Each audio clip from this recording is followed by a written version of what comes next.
Hi everyone, it's Cherie from Paper Pieces and Leftovers. So we are going to do Cousin It from Frightful Family from the file from treasureboxdesigns.com. And this has 5 layers and they all shrink in size and they line up very easily. So you can either start biggest to smallest or biggest to smallest or smallest to biggest.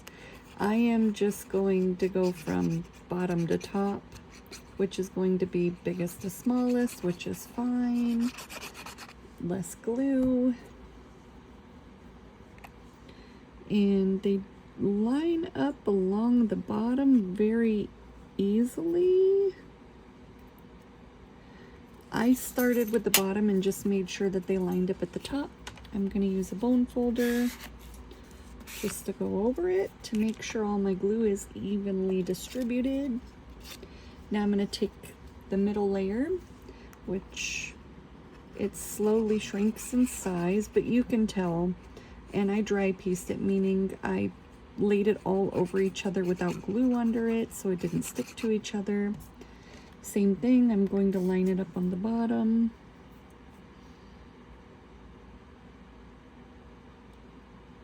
And they just all go together very easily if you measure, mark it, look at the bottom.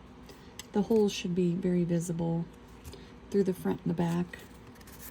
Same thing with the bone folder, just to make sure I got all my glue distributed. And now we're going to take the 4th layer and we're going to glue that on top. If I could hit the paper and not my finger. Same thing. On the bottom again. And these just lay right over each other fairly easy. I just want to make sure that my bottom stays even. And we're gonna disperse the glue, and now the final layer, and we'll glue his hat together and his glasses and then place them on, and he's done. Now in Cricut Design Space, the width for him is 8.0. I made sure the lock was on, that way it auto adjusted the height. If you need the height, I can get it. That's not a problem at all. Actually, if you give me just one moment, I'm just watching TV with no volume at the moment. Well, my, whatever that's called, computer, my screen. Let's go, because I already pre-saved them. That way I could just pull them up in case I needed sizing. And I don't know what's, let's see. They did save in my projects, but I just want to make sure. I tried to keep them all around the same height, and the height for this is 10.117, and I know he's smaller than the rest of the set, so he's only 4¼ inches tall, while Wednesday is going to be 5¼ inches. Now we're going to glue the hat. So to ink this, I only inked around there because this is all going to be hidden by this piece here. Let me pull it up just to make sure. Even though I dry pieced it, I still like to make sure that I still have them in somewhat the right order and the right layers.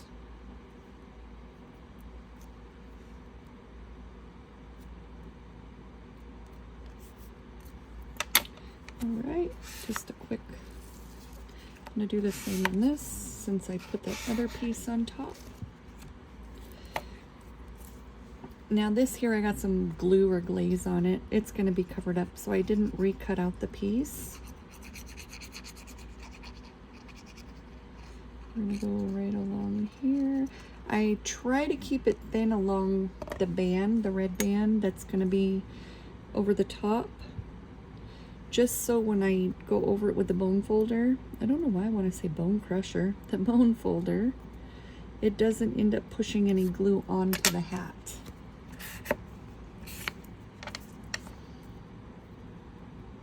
Pull that down a little bit. And now we'll do his glasses. I didn't do the clear part. I ended up giving it just a little bit darker of a brown. The reason I didn't do it clear is because I did not want it blending into his hair since he doesn't have eyes.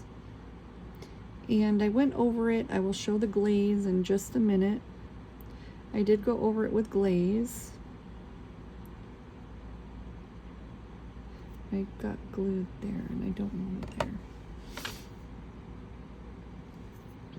So we're just going to touch this. And I went a little bit further inside with my ink. I want to make sure that none of it's protruding.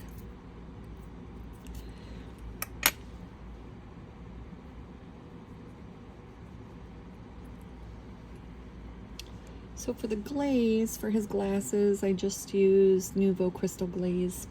Be careful not to touch it though for a while and let it dry.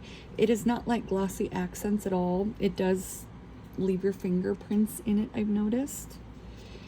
And so now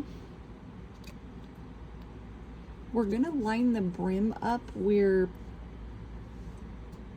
the indents here are gonna line up with the head.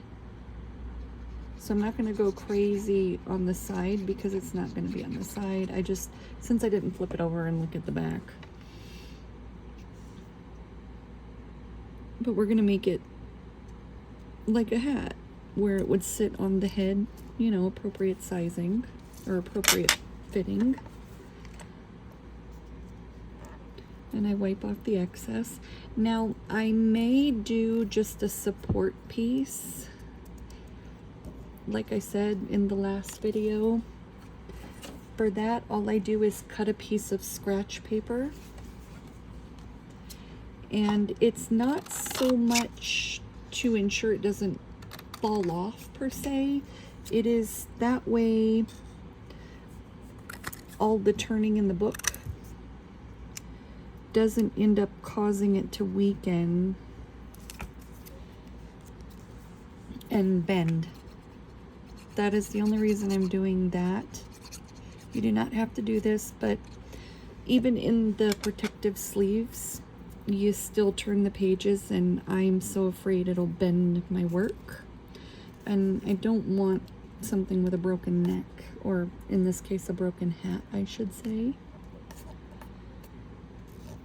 And this is just my doing. I've been scrapbooking for 20 years, not full-time because I worked as a nurse those 20 years.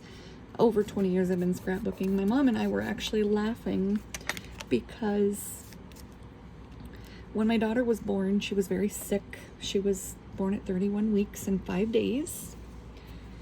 And I did not know how to scrapbook. My mom actually had to sit me down, and I look back now at the stuff and I laugh at what I actually thought was cute. We've both looked at our scrapbooks and thought about tearing them apart, but that's a lot of work. So we've kind of left them just to see how much we've grown. But I've been scrapbooking since my mom got me into it. My mom kind of gave up. She says I surpassed her, and I don't look at it that way, but that's my mother, you know. And I tell everybody, do not compare your work to other people's. It'll never compare. Everybody has their own different spin on paper piecing. I did add some white highlights and just some little stuff, and I'll probably do that up here for him as well, and to his glasses. But other than that, he's done. Have a good day, guys.